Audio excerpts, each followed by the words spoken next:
ಎಲ್ಲರಿಗೂ ನಮಸ್ಕಾರ ಹಾಗೂ ಇವತ್ತಿನ ವಿಡಿಯೋಗೆ ಸ್ವಾಗತ. ನಾನು ಇವತ್ತಿನ ವಿಡಿಯೋದಲ್ಲಿ ನಿಮ್ಮನ್ನು ಕರ್ಕೊಂಡು ಹೋಗ್ತಾ ಇದ್ದೀನಿ ನನ್ನ ಇಷ್ಟ ದೇವರಾದಂತಹ ಮಾರಮ್ಮನವರ ಜಾತ್ರೆಗೆ. ಪ್ರತಿ ವರ್ಷವೂ ಕೂಡ ಮಾರಿ ಹಬ್ಬ ಅಂತ ಹೇಳಿದ್ರೆ ಫೆಬ್ರವರಿ ಮಾರ್ಚಲ್ಲಿ ಶಿವರಾತ್ರಿಯಿಂದ ಯುಗಾದಿ ತನಕನೂ ಮಾರಿ ಹಬ್ಬ ಅಂತಲೇ ಇರ್ತಾರೆ. ಎಲ್ಲರಿಗೂ ಕೂಡ ಒಂದೊಂದು ಇಷ್ಟ ದೇವತೆ ಅಂತ ಹೇಳಿದ್ರೆ ಆರಾಧ್ಯ ದೇವತೆನೇ ಬೇರೆ ಇರುತ್ತೆ. ಇಷ್ಟ ದೇವತೆ ಅಂದರೆ ಮನಸ್ಸಿಗೆ ತುಂಬ ಹತ್ತಿರವಾದಂತಹ ದೇವರು ಮಾರಮ್ಮ ದೇವರುಗಳು ಇರ್ತಾರಲ್ಲ, ಕೆಲವೊಬ್ಬರಿಗೆ ಒಂದೊಂದು ಕಡೆ ಇರುತ್ತದೆ. ನಮಗೆ ನಮ್ಮ ಸೀಮೆಯಲ್ಲಿ ಅಂತ ಹೇಳಿದ್ರೆ ನಮ್ಮ ಊರ ಕಡೆ ಇರ್ತಕ್ಕಂತಹ ಮಾರಮ್ಮನ ದೇವಾಲಯಗಳಲ್ಲಿ ನಾನು ಇಷ್ಟಪಟ್ಟು ಹೋಗ್ತಕ್ಕಂತಹದ್ದು ಮೂರು ದೇವಸ್ಥಾನದಲ್ಲಿ ಪ್ರಧಾನವಾಗಿ ನಾನು ಕೊತ್ತಲವಾಡಿ ಮಾರಮ್ಮನ ದೇವಸ್ಥಾನಕ್ಕೆ ಹೋಗ್ತಾ ಇರ್ತೀನಿ. ವರ್ಷಕ್ಕೆ ಒಂದೇ ಸತಿ ಹೋದ್ರೂ ಕೂಡ ಅಮ್ಮನವ್ರ ಜಾತ್ರೆಗೆ ತುಂಬ ಇಷ್ಟಪಟ್ಟು ಆ ಪೂಜೆಗೆ ನಾನು ಹೋಗ್ತೀನಿ. ನಾನಿವತ್ತು ನಿಮ್ಮನ್ನು ಅದೇ ಜಾತ್ರೆಗೆ ಕರ್ಕೊಂಡು ಹೋಗ್ತಾ ಇದ್ದೀನಿ. ಬನ್ನಿ, ಹಾಗಿದ್ರೆ ಈ ವರ್ಷದ ಕೊತ್ತಲವಾಡಿ ಮಾರಮ್ಮನವರ ಜಾತ್ರಾ ಮಹೋತ್ಸವ ಯಾವ ರೀತಿ ಜರುಗಿತು ಅಂತ ನಾನು ನಿಮಗೆ ತೋರಿಸ್ಕೊಡ್ತೇನೆ.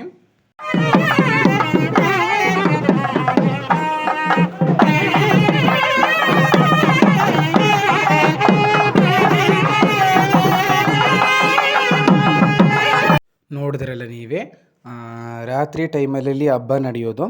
ಆವಾಗ ಏನಾಯಿತು ಅಂತ ಹೇಳಿದ್ರೆ, ನಾವು ನಾದಸ್ವರ ಸಮೇತವಾಗಿ ಚಿತ್ತಿರ ಚಾಮರಗಳ ನೇರಳೆ ಅಡಿಯಲ್ಲಿ, ಅಂದರೆ ಸತ್ತಿಗೆ ಸುರಂಪನಿ ಅಂತ ಹಳ್ಳಿ ಕಡೆ ಕರೀತಾರೆ. ನಮ್ಮ ವೈದಿಕ ಧರ್ಮದಲ್ಲಿ ಛತ್ರಿ, ಚಾಮರ, ಸತ್ತಿಗೆ ಸುರಂಪನಿ ಅಂತ ಕರೀತಾರೆ. ಅಶ್ವಾರೋಹಣ, ಧ್ವಜಾರೋಹಣ, ಇನ್ನೂ ಏನೇನೋ ಹೇಳ್ತಾರೆ. ಅದರಿಂದಾಗಿ ಅವುಗಳ ನಿರಳಡಿಯಲ್ಲಿ ದೇವಿಯನ್ನು ಕರೆತರುವುದಕ್ಕೆ, ದೇವಾಲಯಕ್ಕೆ ಕರೆತರುವುದಕ್ಕಾಗಿ ಮೊದಲು ಮಠಕ್ಕೆ ಹೋಗಿ ಗುರುಗಳನ್ನು ಕರೆದುಕೊಂಡು ಬರ್ತಾರೆ. ನೀವೇ ನೋಡಿ, ಅಲ್ಲಿ ಎಷ್ಟೊಂದು ಜನಗಳೆಲ್ಲ ಅಷ್ಟೊಂದು ರಾತ್ರಿಯಲ್ಲಿ ನೆರೆದಿದ್ದಾರೆ. ಅಲ್ಲಿ ದೇವಿಯ ಪೂಜೆಗಾಗಿ, ಸೇವೆಗಾಗಿ ಮನೆಯಲ್ಲಿ ದೇವಿ ಇರ್ತಾರೆ. ಅಲ್ಲಿಂದ ಊರೊಳಗಡೆ ಕರ್ಕೊಂಡು ಬರಬೇಕು. ಊರೊಳಗಡೆ ಕರ್ಕೊಂಡ್ಬಂದು ದೇವಸ್ಥಾನದಲ್ಲಿ ದೇವಿಗೆ ಅಮ್ಮನವರ ಮೂಲಮೂರ್ತಿ ದರ್ಶನ ಆದ ನಂತರ ಅಮ್ಮನವರು ಬಾವಿ ಕಡೆ ಹೋಗಿ ಮತ್ತೆ ಬಾವಿಯಿಂದ ವಾಪಸ್ಸು ದೇವಾಲಯಕ್ಕೆ ಬರ್ತಾರೆ. ಆ ಸಂದರ್ಭದಲ್ಲಿ ಇದು ನಡ್ಕೊಂಡು ಹೋಗ್ತಾ ಇರೋದು. ಗುರುಗಳು ಮಠದಿಂದ ದೇವರಿರೋರ ಮನೆಗೆ ನಡ್ಕೊಂಡು ಹೋಗ್ತಾ ಇರತಕ್ಕಂತಹದ್ದು ಇದು. ಅಲ್ಲಿ ಅರ್ಚಕರ ಮೇಲೆ ಅಮ್ಮ ಮೈದುಂಬಿ ಬಂದ್ಬಿಟ್ಲು. ಆ ತಾಯಿ ಅಲ್ಲಿ ಏನಂತ ಕರೀತಾರೆ ಅಂತ ಹೇಳಿದ್ರೆ, ಮಹಾಪಾರ್ವತಿ ಮಾರಮ್ಮನವರು ಅಂತ ಹೇಳಿ ಕರೀತಾರೆ. ಮತ್ತು ಅವರನ್ನು ನೋಡಿದ್ರೇ ಕೂಡ ನಮ್ಮ ಮನಸ್ಸಿನಲ್ಲಿ ಒಂದು ಭಯ ಬರುತ್ತೆ, ಭಕ್ತಿ ಬರುತ್ತೆ, ಪ್ರೀತಿ ಬರುತ್ತೆ. ನೀವೇ ನೋಡಿ, ಅಲ್ಲಿ ಅಮ್ಮನವರು ಎಷ್ಟು ವೈಭವದಿಂದ ಮೆರೆದು ಬರ್ತಾ ಇದ್ದಾರೆ ಗ್ರಾಮದ ಒಳಗೆ ಅಂತ ಹೇಳಿ. ನಾವು ವರ್ಷವಿಡೀ ಕಾಯ್ತೀವಿ ಇದನ್ನು ದರ್ಶನ ಮಾಡೋದಕ್ಕೋಸ್ಕರ. ಜಗನ್ಮಾತೆಯನ್ನು, ಈ ಕ್ಷಣವನ್ನು, ಈ ದಿನವನ್ನು ವರ್ಷವಿಡೀ ಕಾದು ಅಮ್ಮನವರ ದರ್ಶನಕ್ಕಾಗಿ ನಾನು ತೆರಕಣಾಂಬಿಯಿಂದ ಕೊತ್ತಲವಾಡಿಗೆ ಹೋಗ್ತೀನಿ. ನನ್ನ ರೀತಿಯೇ ತುಂಬ ಊರುಗಳಿಂದ, ತುಂಬ ದೂರದ ಗ್ರಾಮಗಳಿಂದ ದೇವಿಯ ದರ್ಶನಕ್ಕಾಗಿ ಭಕ್ತರು ಹುಡುಕಿಕೊಂಡು ಬರ್ತಾರೆ ಅಮ್ಮನನ್ನು. ಇಡೀ ರಾತ್ರಿಯೆಲ್ಲ ಜಾಗರಣೆ, ಅಂದರೆ ಶಿವರಾತ್ರಿಯಲ್ಲಿ ಜಾಗರಣೆ ಇರೋ ರೀತಿಯೇ ಇಲ್ಲೂ ಕೂಡ ಇಡೀ ರಾತ್ರಿಯೆಲ್ಲ ಜಾಗರಣೆ ಇಡ್ತಾರೆ. ಜಾಗರಣೆ ಇದ್ದು ಭಕ್ತಾದಿಗಳು ಮೊದಲಿಗೆ ಪೆಟ್ಟಿಗೆ ಎಲ್ಲ ತೊಗೊಂಡು ಬರ್ತಾಯಿದ್ರು. ಅದನ್ನು ನಾನು ವೀಡಿಯೋ ಮಾಡೋಕ್ಕಾಗಲಿಲ್ಲ ಈ ವರ್ಷ. ಕಳೆದ ವರ್ಷದ ವೀಡಿಯೋದಲ್ಲಿ ನಾನು ಅಪ್ಲೋಡ್ ಮಾಡಿದ್ದೀನಿ. ಈ ವರ್ಷ ನಾನು ಅದನ್ನು ವೀಡಿಯೋ ಮಾಡೋದಕ್ಕಾಗಲಿಲ್ಲ, ಎಲ್ಲೋ ಹೊರಗಡೆ ಹೊರಟೋಗಿದ್ದೆ ಪೂಜೆ ಸಂದರ್ಭದಲ್ಲಿ. ಅದರಿಂದಾಗಿ ನಾನು ಪೆಟ್ಟಿಗೆ ತರೋದೆಲ್ಲ ವೀಡಿಯೋ ಮಾಡಲಿಲ್ಲ. ದೇವಿಗೆ ಒಡವೆ ಪೆಟ್ಟಿಗೆ ತಂದು ಅಮ್ಮನವ್ರಿಗೆ ಒಡವೆ ಎಲ್ಲನೂ ಅಲಂಕಾರ ಮಾಡಿ ಆದಮೇಲೆ ಈ ರೀತಿ ಪೂಜೆಗಳು ಸ್ಟಾರ್ಟ್ ಆಗೋದು, ಮತ್ತು ಅಮ್ಮನವರನ್ನು ಹೋಗಿ ಕರ್ಕೊಂಡು ಬರೋದು. ನೀವೇ ನೋಡಿ ಅಲ್ಲಿ ಕಣ್ತುಂಬ ತಾಯಿ ಜಗನ್ಮಾತೆ ಪಾರ್ವತಿ ಮಾರಮ್ಮನವರನ್ನು.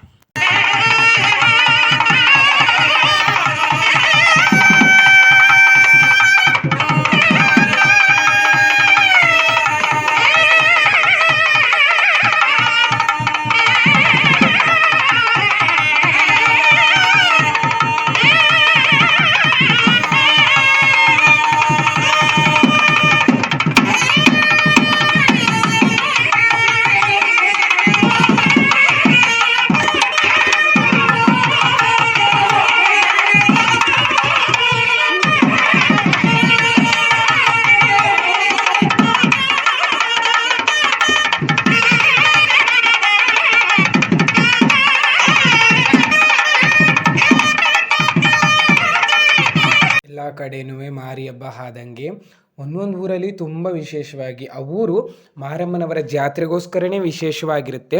ಆ ರೀತಿ ಒಂದು ಸ್ಥಳಗಳಲ್ಲಿ ನಮ್ಮ ಕೊತ್ತಲವಾಡಿ ಮಾರಮ್ಮನವರ ಜಾತ್ರೆಯು ಕೂಡ ಒಂದು ಸುಪ್ರಸಿದ್ಧವಾದಂತಹ ಸ್ಥಳ.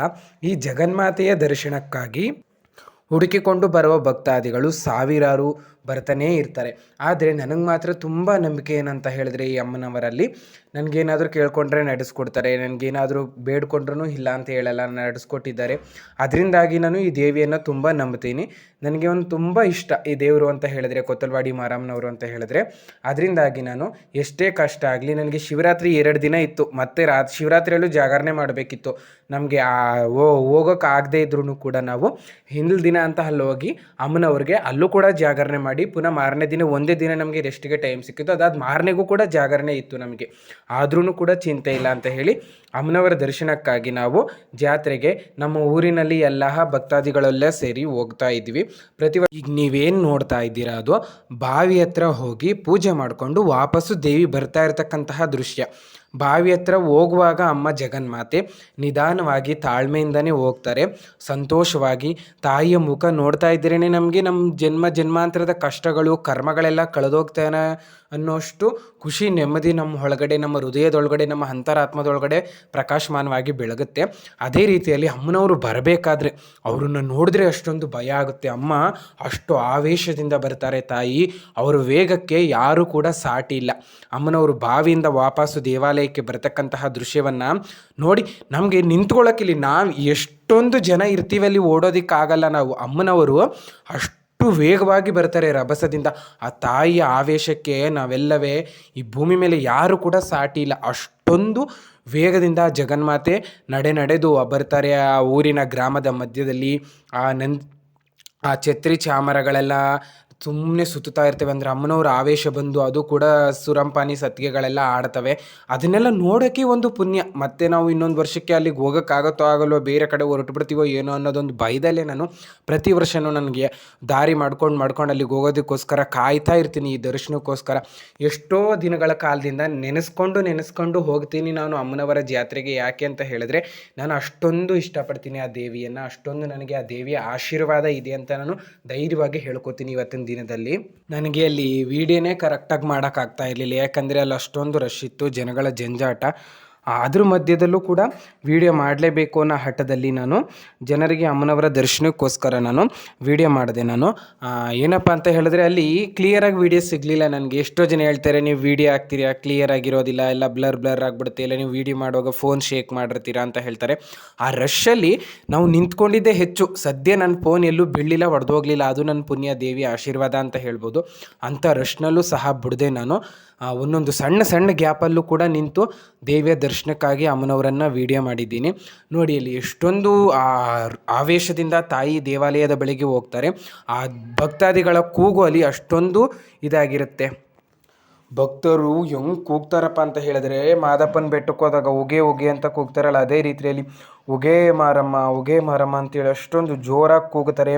ಆ ಭಕ್ತರ ಘೋಷಣೆಗೇ ನಾವು ಸೋತೋಗ್ಬಿಡ್ತೀವಿ. ಅಷ್ಟೊಂದು ಪ್ರೀತಿ ತಾಯಿಗೆ ಮಕ್ಕಳ ಮೇಲೆ. ಅಷ್ಟೊಂದು ಪ್ರೀತಿಯಿಂದ ತಾಯಿ ಮಕ್ಕಳನ್ನ ಸಾಕಿ ಸಲತಾಳೆ, ಆಶೀರ್ವಾದ ಮಾಡ್ತಾಳೆ. ಆ ಜಗನ್ಮಾತೆ ಅವಳ ಆಶೀರ್ವಾದ ಒಂದು ಸಿಕ್ಬಿಟ್ರೆ ಸಾಕು ಈ ಪ್ರಪಂಚದಲ್ಲಿ. ನಾನು ಆರಾಧ್ಯ ದೇವಿ ಮಹಾಪಾರ್ವತಿ ಆಗಿರೋದ್ರಿಂದ ಆ ದೇವಿಯು ಕೂಡ ಮಹಾಪಾರ್ವತಿ, ಪಾರ್ವತಮ್ಮನವರು ಮತ್ತು ಪಾರ್ವತಮ್ಮ ಮಾರಮ್ಮನವರು ಅಂತ ಊರಿನ ಗ್ರಾಮಸ್ಥರಲ್ಲಿ ದೇವಿಗೆ ಕರೆಯೋದು. ಮತ್ತು ಊರಿನ ದೇವಾಲಯದ ಬಾಗಿಲಲ್ಲೂ ಬೋರ್ಡ್ ಹಾಕ್ಸಿದ್ರು. ನಾನು ನಿಮಗೆ ನೆಕ್ಸ್ಟ್ ಟೈಮ್ ಹೋದಾಗ ಕ್ಲಿಯರಾಗಿ ಒಳಗಡೆ ದೇವಸ್ಥಾನನೆಲ್ಲ ವಿಡಿಯೋ ಮಾಡಿ ತೋರಿಸ್ತೀನಿ. ಜಾತ್ರೆ ಸಂದರ್ಭ ಆಗಿರೋದ್ರಿಂದ ನಾವು ದರ್ಶನಕ್ಕೆ ಹೋಗಿ ಬಂದದ್ದೇ ಹೆಚ್ಚು. ರಾತ್ರಿ ಸಂದರ್ಭದಲ್ಲಿ ದೇವಿಗೇನು ಒಡವೆ ಹಾಕಿರೋದಿಲ್ಲ. ದೇವಿಗೆ ಒಡವೆ ಎಲ್ಲ ಧಾರಣೆ ಆದಮೇಲೆ ಈ ರೀತಿ ದೇವಿಯನ್ನು ಕರ್ಕೊಂಡೋಗಿ ಬಾವಿ ಹತ್ರ ಪೂಜೆ ಮಾಡಿಕೊಂಡು ಮತ್ತೆ ವಾಪಸ್ಸು ದೇವಾಲಯಕ್ಕೆ ಕರ್ಕೊಂಡು ಬರ್ತಾರೆ. ಗ್ರಾಮಸ್ಥರು ಮತ್ತು ಊರಿನ ಮುಖ್ಯಸ್ಥರು, ಅಲ್ಲಿನ ಪ್ರಧಾನ ಜನಗಳೆಲ್ಲ ಸೇರಿ ಅಮ್ಮನವರನ್ನು ವಾಕ್ಯ ಕೇಳ್ತಾರೆ. ವಾಕ್ಯ ಕೇಳೋದು ಅಂತ ಹೇಳಿದ್ರೆ ತಮ್ಮ ಸಮಸ್ಯೆಗಳನ್ನು ಅಲ್ಲಿ ಹೇಳ್ಕೊಳ್ತಾರೆ. ಅಷ್ಟೊಂದು ರಶ್ಶಲ್ಲೂ ಕೂಡ ತಮ್ಮ ಕಷ್ಟಗಳನ್ನು ಹೇಳ್ಕೊಂಡು ತಾಯಿ ಹತ್ರ ಪರಿಹಾರ ಕೇಳ್ತಾರೆ. ಅಮ್ಮನವರು ವಾಕ್ಯ ಕೊಡ್ತಾರೆ. ನನಗೂ ಕೂಡ ಆ ರೀತಿ ವಾಕ್ಯ ಕೇಳಬೇಕು ಅಂತ ಆಸೆ. ಆದರೆ ಅಮ್ಮನವ್ರ ಹತ್ರ ಹೋಗೋದಕ್ಕೂ ನಮಗೆ ಭಯ. ನಾವು ಬೇರೆ ಊರವರಾಗಿರೋದ್ರಿಂದ ಅದ್ರ ಮುಂದ್ಗಡೆ ಹೋಗೋದಕ್ಕೆ ಭಯ ಪಡ್ತೀವಿ. ಅದರಿಂದಾಗಿ ಅಮ್ಮನವರು ದರ್ಶನ ಒಂದು ನಮಗೆ ಸಿಗುತ್ತಲ್ಲ, ಅದೇ ನಮ್ಮ ಪುಣ್ಯ ಅಂತ ಹೇಳಿ ಅಮ್ಮನವರ ಮುಂದೆ ಹೋಗೋದಕ್ಕೆ ಭಯ ಪಟ್ಕೊಂಡು ನನಗೂ ತುಂಬ ಆಸೆ ಐತೆ ಅಮ್ಮನವ್ರ ಹತ್ರ ವಾಕ್ಯ ಕೇಳಬೇಕು ನನ್ನ ಕಷ್ಟದ ಬಗ್ಗೆ ಅಂತ ಹೇಳಿ.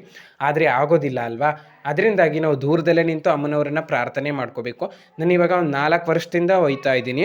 ಇನ್ನೊಂದು ವರ್ಷವಾದರೆ 5 ವರ್ಷ ಜಾತ್ರೆ ಮಹೋತ್ಸವಕ್ಕೆ ನಾನು ಹೋಗಿ ಆಶೀರ್ವಾದ ಪಡೆದಂತ ಆಗುತ್ತದೆ. ಅದಾಗಿನ ಮೇಲೆ ಏನು ಅಂತ ಹೇಳಿದ್ರೆ 3 ವರ್ಷವೂ ಕೂಡ ಅಮ್ಮನವರು ಬರಬೇಕಾದ್ರೆ ನಾನು ಅವ್ರು ಎದುರಿಗೆ ನೋಡಿದ್ದೀನಿ ಅಂತ ಹೇಳಿದ್ರೆ ಅಮ್ಮನವ್ರ ದೃಷ್ಟಿನೂ ಕೂಡ ನನ್ನ ಮೇಲೆ ಬಿದ್ದೈತೆ. 1 ವರ್ಷ ಮಾತ್ರ ಅಮ್ಮನವರು ಕಳಸದ ಹೊಂಬಾಳೆ ನನ್ನ ಬೆನ್ನ ಮೇಲೆ ತಾಕಿತ್ತು. ಅದು ನನಗೆ ತುಂಬ ಖುಷಿಯಾಗಿತ್ತು.